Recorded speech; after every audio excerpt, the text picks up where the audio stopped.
Tinatayang aabot na sa 7 minuto ang nabawas sa kabuang travel time ng mga motoristang bumabaybay sa magkabilang dulo ng EDSA.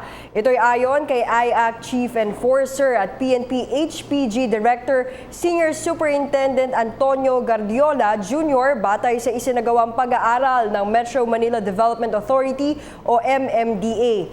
Ginawaan niya ang survey sa peak hours, kasagsagan ng rush hour kung saan dagsa ang mga motorista at mga pasahero.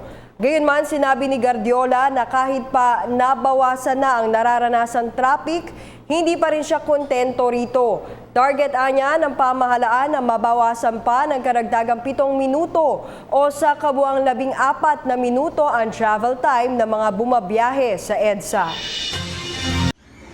Ako po si Cathy San Gabriel. Subscribe na sa PTV YouTube channel.